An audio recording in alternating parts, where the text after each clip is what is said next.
So I think this Hamming code, we just saw a single process, that means how to solve a Hamming code, but on this Hamming code different type of problems, yeah, different type of numericals are there. So depending on that, if you see, I have some notes here. This one,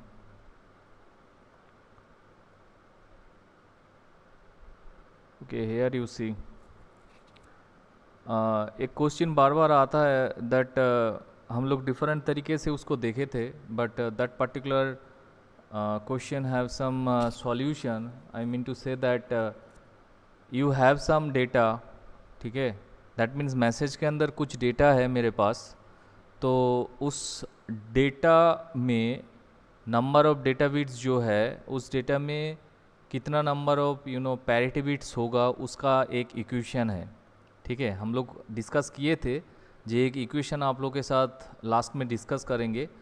that equation is nothing but this one. It means that हम लोग always एक discussion करते थे, like if I से this one, इसको अगर आप ऐसे डिफाइन करो, जैसे मान लीजिए आपके पास कितना बीट है, आपके पास है यहाँ पे कितना बीट है, 7 बीट्स है. ठीक है, तो 7, आई हैव माई 7 बीट्स. ठीक है, 7 बीट्स है, तो 7 बीट में क्वेश्चन नॉर्मली है, तो 7 बीट में कितना नंबर ऑफ पैरिटी बीट होगा. अगर जस्ट लाइक 2 नंबर का कोई क्वेश्चन आता है, 2 या 3 मार्क्स का, हाउ टू सॉल्व दिस, अब कैसे इसको सॉल्व करोगे. तो हम लोग नॉर्मली क्या किए थे, कुछ इक्वेशन यहाँ पे डेवलप नहीं किए थे. ठीक है, हम लोग क्या किए थे, जैसे मान लीजिए 7 बीट है, तो आप यहाँ पे 7 बीट को ऐसे डाल लीजिए.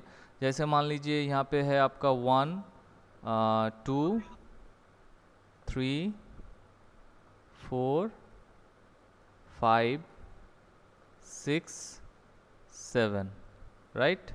तो 0 to 7 1 to 7 आप यहाँ पे डाल दिए, 7 बीट डाल दिए. तो हम लोग क्या इक्वेशन किए थे, जो पैरिटी बिट के लिए आपको एक नॉर्मल सा इक्वेशन देना है, जैसे मान लीजिए 2 to the power n, right. हाँ सुदेव तक कुछ बोलना चाह रहे हैं आप? No sir. ओके, सो ये जो 2 to the power n है, तो n में हम लोग क्या करेंगे, n equal to 0 to n different type of integer value हम वहाँ पे हम लोग पुट करेंगे, एंड पुट करने के बाद देखेंगे जी कितना बीट है और उस अकॉर्डिंग मेरे पास वो पोजीशन है कि नहीं. ओके, इसके हिसाब से हम लोग देखे थे. बट आज जो है देखिए एक नया फॉर्मूला है. ठीक है, इस फॉर्मूले पे अगर आप डायरेक्टली बैठाते हो और अगर आप इस कंडीशन को चेक करते हो, if you check this condition from there you can easily say that for this number of bits. देखिए हम लोग जो पहले किए थे, जैसे मान लीजिए 4 बीट 7 बीट 8 बीट, ये तो बहुत ही कम बीट है. मान लीजिए अगर आपको बोल दिया गया है 85 या 89 या more than 100 number of bits अगर आपको बोल दिया गया है, तो आप क्या करोगे, समझ में आ रहा है. तो उसमें नंबर ऑफ पैरिटी बीट क्या होगा, ये तो बहुत कॉन्फ्यूजिंग स्टेट होगा ना.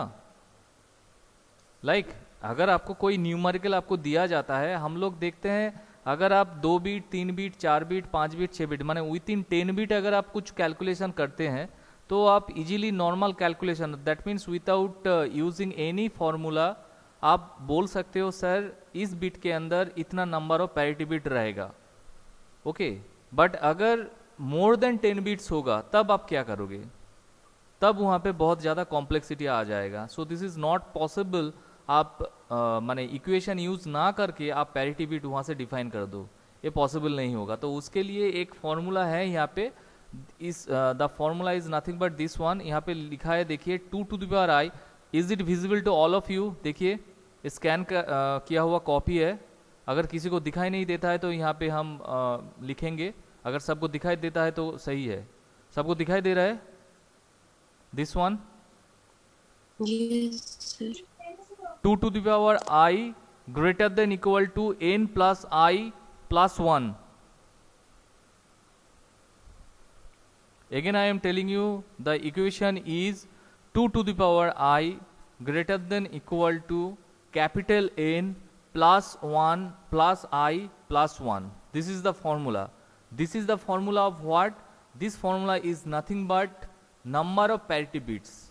मतलब जो मैसेज आपको दिया जाएगा या जो मैसेज आप सेंडर से रिसीवर तक सेंड करना चाह रहे हैं, ओरिजिनल मैसेज, उसके साथ आप मैक्सिमम कितना नंबर ऑफ पैरिटी बीट को आप अपेंड कर सकते हो या अटैच कर सकते हो, उसी का फॉर्मूला है ये 2 to the power I greater than equal to capital N plus I plus 1, where I is nothing but number of parity bits. यहाँ पे लिखा है देखिए, I is nothing but number of parity bits, capital N is nothing but आपको जो original message या information दिया जाएगा उस ओरिजिनल मैसेज या इंफॉर्मेशन के अंदर टोटल नंबर ऑफ बीट्स जो है that is defined by this capital N.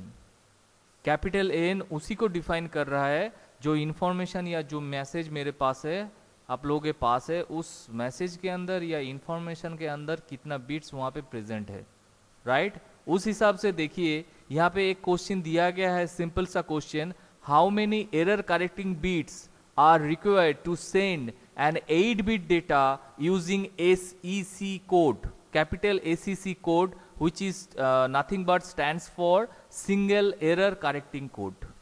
SEC stands for what? Single error correcting code. समझ में आ रहा है? देखिए यहाँ पे सिर्फ कुछ नहीं है डेटा आपके पास, सिर्फ बोला गया है मैसेज बीट में 8 नंबर ऑफ बीट्स वहाँ पे प्रेजेंट है. समझ में आ रहा है? जो आपके पास ओरिजिनल मैसेज या इंफॉर्मेशन है उस इंफॉर्मेशन के अंदर कितना नंबर ऑफ बीट्स प्रेजेंट है? 8 नंबर ऑफ बीट्स वहाँ पे प्रेजेंट है.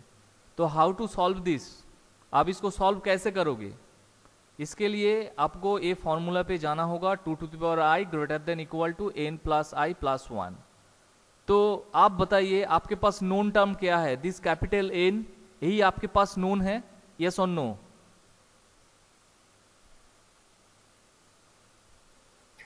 Yes. ठीक है, तो कैपिटल N का वैल्यू क्या है? What is the value of capital N? बताइए तो. थोड़ा सा जूम करते हैं अगर किसी को दिखने में दिक्कत होता है तो.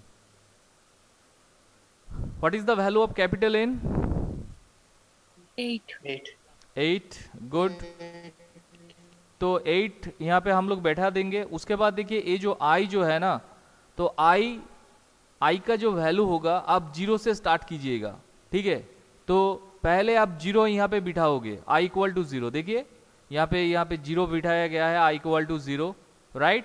तो I इक्वल टू अगर आप 0 बैठाओगे तो यहाँ पे कैलकुलेशन क्या हो रहा है? 2 to the power 0 greater than equal to 8 plus 0 plus 1. So if you solve this expression आपके पास क्या आएगा? 1 greater than equal to 9 plus 0. Yes और no? 8 plus 1 equal to 9, 9 plus 0, I का वैल्यू तो 0 था, तो 9 plus 0. Is it true? 1 greater than equal to 9? No sir, false. This is not true. That is why it is written as here. You see, false लिखा है, तो ये condition satisfy नहीं हुआ है, राइट? उसके बाद देखिए 0 पे अगर कंडीशन सेटिस्फाई नहीं होता है, so we just move on our next one. That means next में देखिए I इक्वल टू 1 यहाँ पे हम लोग डालेंगे. So if you put I equal to 1 you will get what?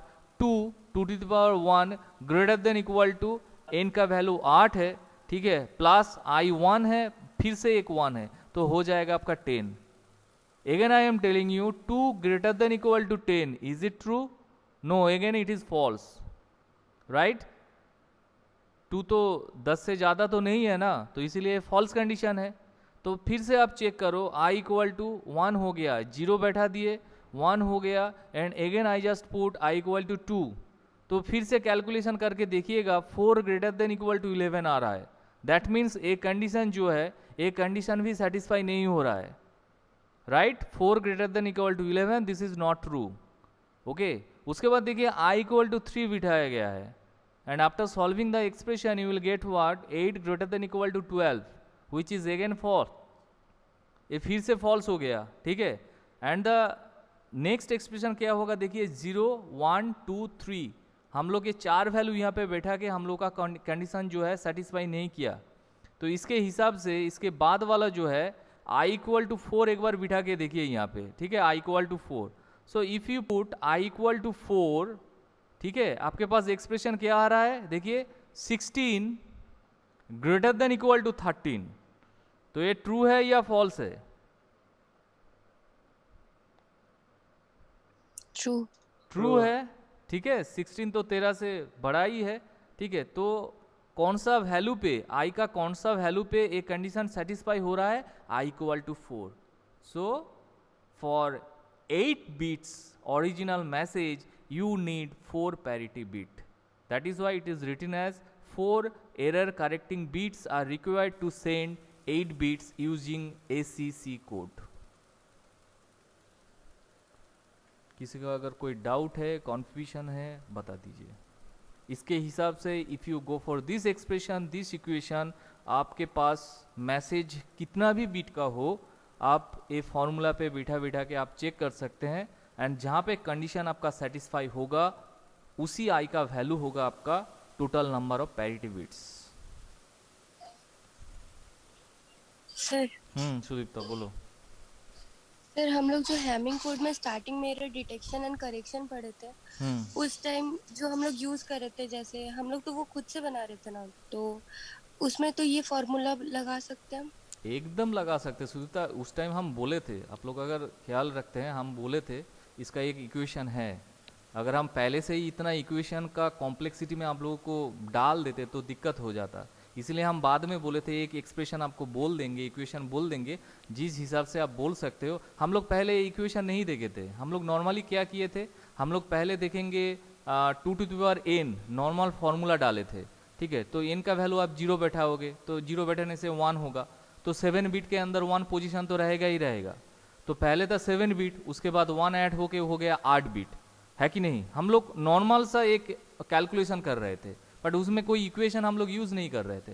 But ये इक्वेशन वहीं पे भी यूज होगा. ये यूनिवर्सल इक्वेशन है हैमिंग कोड के लिए. ये मेरा और आपका इक्वेशन नहीं है, ये नॉर्मल जो हैमिंग कोड इन्वेंट किए है उसकी का एक्सप्रेशन है. बट ये एक्सप्रेशन अगर वहाँ पे डाल देते तो दिक्कत हो जाता. हो जाता मतलब हैमिंग कोड में मेन चीज जो है वहाँ पे एरर करेक्टिंग कोड, मतलब वो एरर कोड डेटा को करेक्ट कैसे करता है, राइट. तो इसीलिए हम सोचे इसको आप लोगों को बाद में डिस्कस करेंगे, ठीक है. तो एक्सप्रेशन आप वहाँ पे भी बैठा सकते हैं, आप कुछ भी डाल दीजिए. आप मैसेज बिट यहाँ पे 7 डाल लीजिए, ठीक है. आप मैसेज बिट अगर 7 डालोगे तो बताइए पैरिटी बिट कितना होगा. मान लीजिए इफ आई से मैसेज बिट मेरा 7 है, 7 है, ठीक है. मैसेज बिट के अंदर टोटल नंबर बिट है 7. तो बताइए कौन सा कंडीशन सेटिस्फाई होगा, 4. कैसे सेटिस्फाई होगा 4? आपको कैलकुलेट करना होगा, ठीक है. मैसेज बिट अगर 7 में होगा, उसमें नंबर ऑफ पैरिटी बिट होगा I think this one I equal to 3. क्योंकि मैसेज बिट 7 मतलब क्या, कैपिटल एन होगा आपका 7, ठीक है, प्लस आई का वैल्यू क्या है, यहाँ पे आप 3 लिए हो, 3 डाल दीजिए ना. गलत कर रहे हैं हम क्या? आई का वैल्यू 4 होगा. 4 ही होगा. अच्छा 4 होगा. अच्छा 7 में 4 होगा. अच्छा एक बार चेक कर लेते हैं. Okay 1 minute. 7 + 3, ठीक है. और उसके बाद फिर से एक आई है, दैट मीन्स 7 3, हाँ एकदम सही सही. फिर से 4 ही होगा, ठीक है. 7 बिट में 4 ही होगा, राइट. हम गलत किए यहाँ पे, ठीक है. तो आप कंडीशन यहाँ पे बैठा दो जो भी है, ठीक है. कैपिटल एन और आई का वैल्यू जो है आप बिठा के आप बोल सकते हो नंबर ऑफ पैरिटी बिट्स कितना होगा, ठीक है. 7 बिट्स में भी आपका नंबर ऑफ पैरिटी जो है आपका 4 ही होगा. या दैट्स राइट. ओके. मेरे ख्याल से अगर 4 आप लेते हो तो 4 में क्या होगा देखिए थे. 4 जो है मैसेज बिट अगर 4 होगा माने नंबर ऑफ बिट्स, तो मेरे ख्याल से पैरिटी बिट कितना होगा, 3 होगा. या यही कैलकुलेशन चेक किए थे, ठीक है. देखिए इस एक्सप्रेशन में आप बिठा के आप बोल सकते हो sir number of parity bits कितना होगा. Okay. So this is one type of exercise with in this Hamming code. Hamming code में ऐसा भी एक्सप्रेशन एक्सरसाइज आ सकता है. ओके. मेरे ख्याल से आप to this clear. Yes sir. Okay. Next और एक इम्पोर्टेंट टॉपिक है हैमिंग कोड में. जैसे मान लीजिए हम लोग के लास्ट क्लास में जो दूसरे वाला टेक्निक दिखाए थे उसमें हम डायरेक्टली बोल दिए थे P1 depends on D3 D5 D5 D6 7 ऐसा करके कुछ एक्सप्रेशन वहाँ पे डाल दिए थे। तो आप लोगों को बोल दिए थे इसको आपको याद रखना है, ठीक है ना। तो इसको आप याद रख सकते हो अगर आपका मेमोरी स्ट्रांग है। अगर आपका मेमोरी स्ट्रांग नहीं है तो नॉर्मल से एक कैलकुलेशन है, उसी से भी आप इस एक्सप्रेशन को याद रख सकते हो। इट मीन्स व्हाट, जैसे मान लीजिए यहाँ पे एक नेक्स्ट पार्ट पे जाते हैं। ये सब एक्सप्रेशन में आ रहे हैं। फास्ट जो है like this one, sorry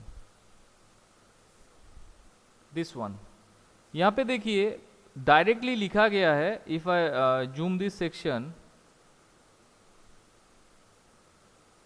it is written as what, P1 depends on what, 1 3 5 7 9 11।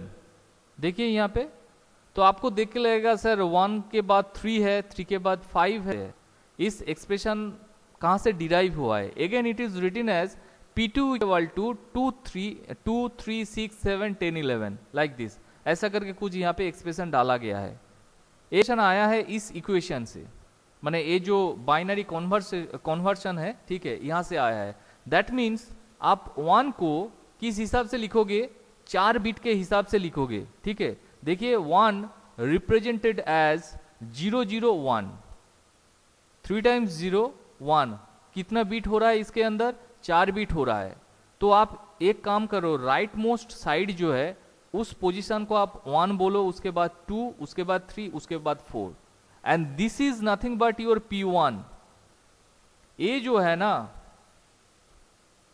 ये जो है आपके पास, इसको आप बोलोगे P1, माने 1 जो पोजीशन है इसको बोलोगे आप P1, ए होगा आपका P2, this is your P3, and last but not the least यहाँ पे देखिए ए है आपका P4, राइट। अब बोलोगे आप P1 किसके ऊपर डिपेंड करेगा? आप P1 कॉलम पे देखिए, आप एक कॉलम मान के चलिए, ठीक है। P4 एक कॉलम है, P3 एक कॉलम है, P2 एक कॉलम है, P1 एक कॉलम है। तो P1 कॉलम में कौन सा पोजीशन में 1 आ रहा है? आप लोग बताओ। ये जो P1 कॉलम है पूरा अप टू दिस 12 तक, ठीक है, कौन सा पोजीशन में 1 है? 1 3 5 7 9 11। एकदम राइट आंसर, ठीक है। फिर से आप देखिएगा P2 जो है कौन सा पोजीशन में 1 है? 2 6 7 10 11। ऐसे करके P4 भी आपके पास आ जाएगा, ठीक है। P1 P2 सॉरी P3 आ जाएगा और P4 भी आ जाएगा, राइट। P3 P4 ऐसे आ जाएगा। तो आप काम कीजिएगा, यहाँ पे जो P1 है ना, यहाँ पे भी 1 है, तो A1 एक्चुअली यहाँ पे है ऑलरेडी। तो इस 1 को आप यहाँ से निकाल दीजिए। तो आपको अगर बोला जाता है P1 डिपेंड्स ऑन व्हाट, ये बहुत ही इंपॉर्टेंट है, P1 डिपेंड्स ऑन व्हाट, तो आप 1 ऑलरेडी P1 यहाँ लिखा है, ठीक है। तो इस 1 को निकाल के आप बोलोगे sir P1 depends on D3, ये एक्चुअली D3 है, डेटा 3 पोजीशन, D5 मतलब डेटा का 5 जो पोजीशन है ये एक्चुअली D5 पोजीशन है। ये जो 3 5 7 11 है ये डेटा का पोजीशन, राइट। तो P1 किसके ऊपर डिपेंड करेगा? D3 D5 D7 D9 D11। एकदम आप बोल सकते हो, एकदम सही आंसर है। P2 किसके ऊपर डिपेंड करेगा? 2 यहाँ पे है तो 2 को आप यहाँ से निकाल दो। तो P2 किसके ऊपर डिपेंड करेगा यार? D3 D6 D7 D10 D11। समझ में आ रहा है? तो इसके अकॉर्डिंग आप लोग ये टेबल आप लोग बनाइए, उस टेबल को कंप्लीट करके यहाँ पे P3 किसके ऊपर डिपेंड करेगा एंड P4 किसके ऊपर डिपेंड करेगा, दैट मीन्स जहां जहां 1 है आप यहाँ पे डाल दो, ठीक है। तो इसमें रट्टा मारने का कोई जरूरत नहीं है। आप अगर बाइनरी कन्वर्सन जानते हो तो आप इजीली बोल सकते हो पैरिटी बिट्स कौन सा डेटा बिट्स के ऊपर डिपेंड करेगा। क्योंकि अगर if you know the data bits position, तो अगर इवन पैरिटी होगा तो इजीली देखिएगा हैमिंग कोड आप इजीली सॉल्व कर पाओगे। Up to this clear? या इसको फिर से रिपीट करें, क्योंकि इसके ऊपर डिपेंड करके एक न्यूमेरिकल अभी हम लोग डिस्कस करेंगे। यस सर, क्लियर है। Okay, next you see why this is important. आप बोलोगे सर ये वाला क्यों इतना इंपॉर्टेंट है, that parity bit depends on data bit 3 position D5 D7 D9 D11, इससे आप क्या सॉल्व करोगे? देखिए यहाँ पे एक क्वेश्चन है,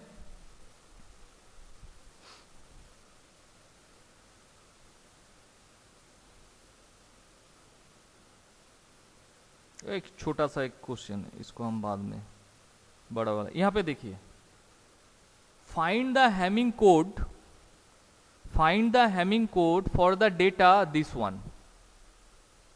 I think this data is visible to all of you, 011001111, right?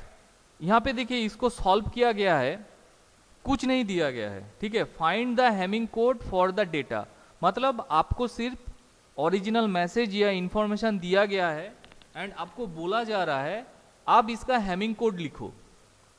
मतलब यहाँ पे जितना भी ओरिजिनल मैसेज है इसके साथ पैरिटी बिट को आपको अटैच करके अपेंड करके आपको लिखना होगा, वही होगा आपका हैमिंग कोड, ठीक है। तो इसको आप कैसे निकालोगे? पहले तो मुझे पता ही नहीं है यहाँ पे जो माने ओरिजिनल डेटा आपको दिया गया है इसमें कितना नंबर ऑफ क्या होगा पैरिटी बिट ऐड होगा। तो हम लोग देखिए जो एक्सप्रेशन देखे थे 2 to the power 1 greater than equal to n plus I plus 1, तो यहाँ पे हम लोग कौन सा वैल्यू 2 to the power 4 जो वैल्यू है दैट मीन्स पैरिटी बिट 4 होगा इस टोटल मैसेज में। मतलब यहाँ पे कौन कितना मैसेज बिट है? 3 5 3 8, 8 bits are there, okay 8 bits are there, 3 तो ओके 8 बिट्स में क्या होगा, अभी अभी हम लोग सॉल्व किए थे, 8 बिट्स में पैरिटी होगा आपका 4 पैरिटी बिट्स होगा, ठीक है। तो अगर 8 बिट्स में 4 पैरिटी बिट होगा तो उसका पोजीशन के हिसाब से उसका नाम क्या, 1 P2 P4 and P8, right? P1 P2 P4 and P8 like this, इस हिसाब से आपको वहां पे लिखना होगा। तो यहाँ पे देखिए कैसे आप उसको सॉल्व करोगे। हम लोग डायरेक्टली बोल दिए थे ए जो है आपका P1 जो है, P2 जो है, P4 जो है, ठीक है, और P8 जो है, ठीक है। हम लोग क्या डिस्कस किए थे, जो P1 किसके ऊपर डिपेंड करेगा, D3 D5 D7 D9 D11 ऐसा करके इसके ऊपर डिपेंड करेगा, यस और नो? अभी अभी हम लोग देखे थे ना, यस सर, ठीक है। अभी अभी हम लोग नहीं दिख रहा क्या, P8 नीचे का नहीं दिख रहा सर। अरे P8 दिखाएंगे, P2 यहाँ पे जो कैलकुलेशन है, ठीक है, रुकिए, अब दिखाई दे रहा है? Yes sir. Okay, so here you see P1 किसके ऊपर डिपेंड करेगा, P1 डिपेंड करेगा आपका D3 D5 D7 D9 D11, okay. और मान के चलिए आपको यहाँ पे इवन पैरिटी करना है, ठीक है। तो आप ऐसे करके एक सीक्वेंस बनाइए, आपको पता है P1 मतलब यहाँ पे होगा P1, ये होगा आपका P2, उसके बाद एक ये कौन सा पोजीशन है, 3 पोजीशन है, इसमें होगा आपका D3, this is for data 3। उसके बाद देखिए P4 है, ये पोजीशन है D5 D6 D7 D9, उसके बाद है P8 उससे पहले, D9 से पहले, उसके बाद है D10 D11 D12। तो आप यहाँ पे आपके पास जब आपको पता चल गया है सर मेरे को क्या है, जो ओरिजिनल 8 बिट का मैसेज है उस ओरिजिनल मैसेज में मुझे 4 पैरिटी अपेंड करना होगा, ओके। तो उस हिसाब से अगर 8 और 4 आप अटैच करते हो तो कितना बिट होगा आपके पास, टोटल 12 होगा। देखिए तो 1 से 12 तक यहाँ के वैल्यू है, यस और नो? हम लोग यहाँ पे क्या किए, जहाँ पे डेटा है उसको हम D लिखे एंड जहाँ पे पैरिटी बिट है उसको हम P लिखे, दैट्स ऑल। नहीं तो देखिए यहाँ पे 1 से लेके 12 तक आपके पास बिट आ रहा है टोटल, राइट? उसके बाद देखो जो इक्वेशन देखे थे P1 depends on D3 D5 D7 D9 D11, तो आपको पता है D3 D5 D7 D9 D11 का वैल्यू, यस और नो? क्योंकि ये 8 बिट तो आपको दिया गया है ना, दैट मीन्स 0 11 00 111, ये जो 8 बिट्स है ये तो आपको दिया गया है। So I think you know the value of this one, तो इसके हिसाब से आप वैल्यू को डाल दीजिए, कहाँ पे 1 है कहाँ पे 0 है, ठीक है। यहाँ पे देखिए कहाँ पे है, D3 पे क्या वैल्यू है, 1 है, राइट?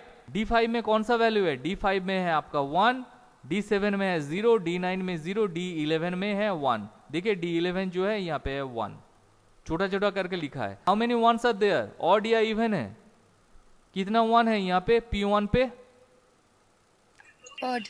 ऑड नंबर है, बट मुझे P1 को इवन करना है, तो इसके लिए P1 का वैल्यू क्या होगा, P1 का वैल्यू 1 होगा। Is it clear? Again if I P2 depends on D3, D6, D7, D10, D11, तो I just write the value of D3 to D11। तो यहाँ पे देखिए कितना वैल्यू आ रहा है, माने नंबर ऑफ वंस क्या है, ये ऑड है या इवन है, यहाँ पे देखिए इवन है, that means 4 number of ones are there, so that is why P2 क्या लिया गया है, P2 0 वैल्यू यहाँ पे असाइन किया गया है। सिर्फ ऑड और इवन का गेम है, राइट? उसके बाद देखिए P4, आप बोलोगे सर यहाँ पे आप P4 लिए, वहां पे आप डिस्कस किए थे P3, ठीक है, आप अपने हिसाब से कर सकते हो, ठीक है। यहाँ पे 4 पैरिटी बीट है, तो यहाँ पे एक्चुअली माने उसका जो पोजीशन है उस पोजीशन के हिसाब से लिया गया है। I mean to say that यहाँ पे जो आप इससे पहले जाते हैं, यहाँ पे जो हम लिखे P3 ना, इस P3 को अकॉर्डिंग टू पोजीशन आप इसको P4 कर दीजिए, ठीक है। आप इसको P4 कीजिए, 1 मिनट, इसको आप लिखिए P4, और ये जो P4 जहां पे लिखा है इसको आप लिखिए P8, हो गया, ठीक है, यही हो गया। तो P4 किसके ऊपर डिपेंड करेगा, देखिए P4 कहां है, डायरेक्टली 1 है यहाँ पे, 4 पे 1 है, तो 4 तो नहीं पे, तो P4 ऑलरेडी लिखा है। तो आप देखिएगा 5, 6, 7 और यहाँ पे जो है आपका मेरे ख्याल से 12 जो है। चलिए एक बार चेक कर लेते हैं यहाँ पे क्या क्या लिखा है, P4 किसके ऊपर डिपेंड करेगा। यस, 12 जो है यहाँ पे, 5, 6, 7 कहाँ आ गया, अच्छा 7 और लास्ट जो है आपका 12 ऑब्वियसली, ठीक है। 5, D6, D7 और D12 के ऊपर डिपेंड है। तो इस हिसाब से आप क्या करो, D5, D6, D7 और D12 जो है वो वैल्यू आप यहाँ पे डाल दो। अब देखिए नंबर ऑफ वंस क्या आ रहा है, यहाँ पे 2 नंबर ऑफ वंस है, that is nothing but even number, so that is why P4 का वैल्यू असाइन हुआ है, यहाँ पे 0 असाइन हुआ है। Again if you check this P8 value, यहाँ पे नंबर ऑफ वंस क्या है, इवन है, तो P8 का वैल्यू क्या होगा, 0 होगा, ठीक है। सो देखिए आपके पास कौन सा वैल्यू अननोन था, इस 4 पैरिटी बिट का वैल्यू अननोन था, that means P1, P2, P4, P8। So if you know that P1 depends on this, तो आप इजीली P1, P2, P4 और P8 का वैल्यू जो है आप निकाल सकते हैं। तो अब P1 का जो वैल्यू है, P2 का जो वैल्यू है, P4, P8 का जो वैल्यू है, आप यहाँ पे डाल दीजिए, तो आपके पास आंसर आ जाएगा। इस जो डेटा है, इस डेटा का हेमिंग कोड क्या होगा। Any doubts?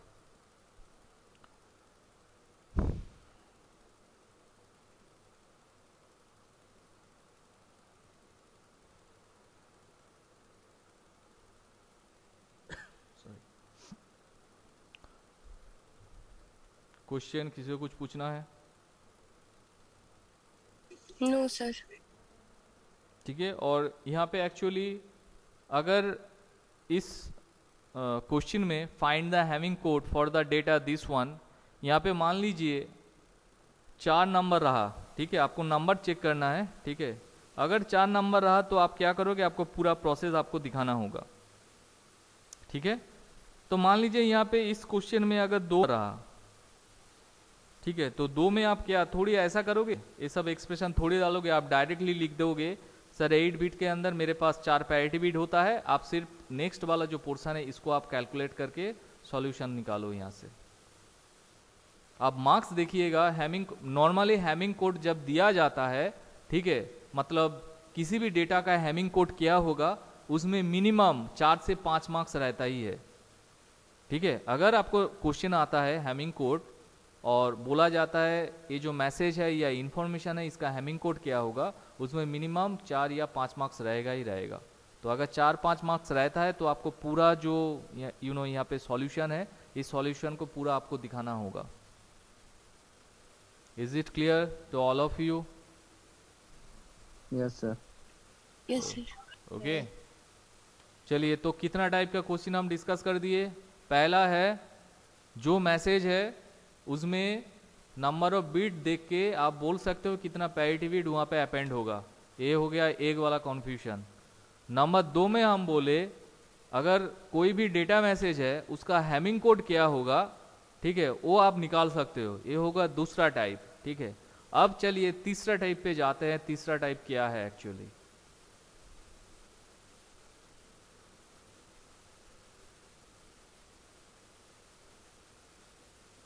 यहां पे देखिए एक क्वेश्चन है, ठीक है।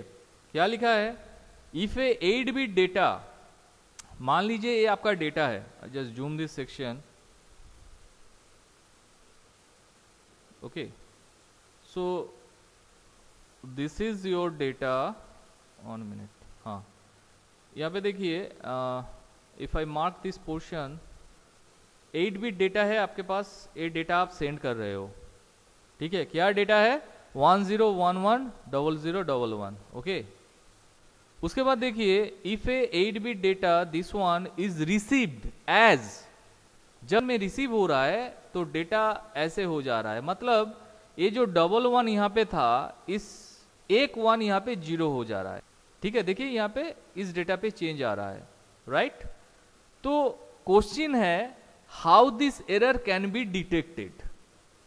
देखिए ऐसे तो नॉर्मली क्वेश्चन देख के आप बोल ही दोगे सर ये डेटा में चेंज है, मतलब ये जो 1011 है यहाँ पे एक डेटा बिट चेंज हो गया है।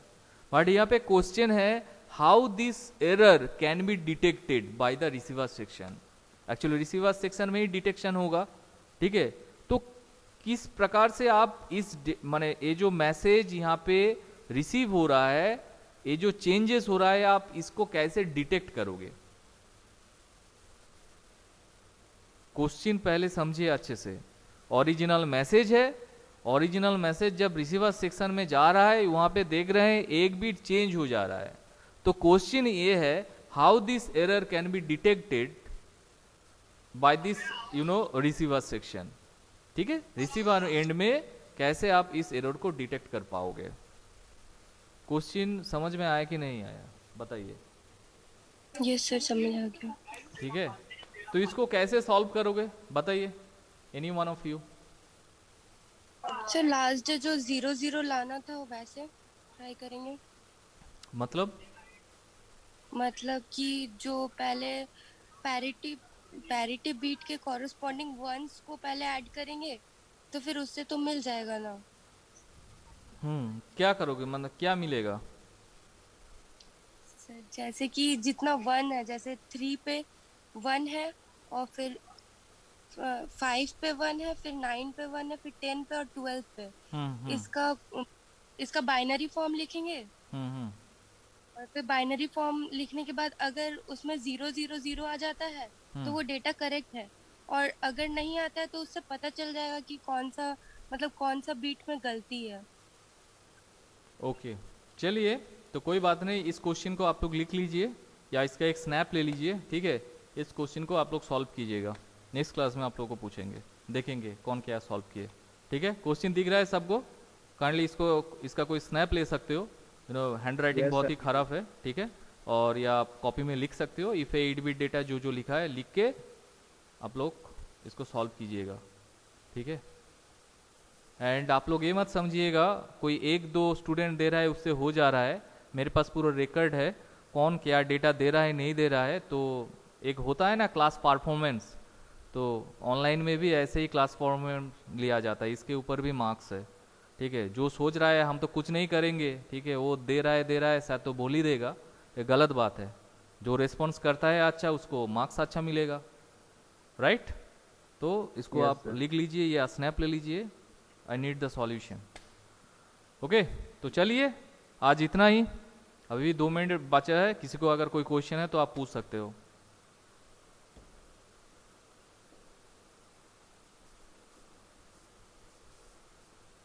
चलिए, thank you all. Thank you sir.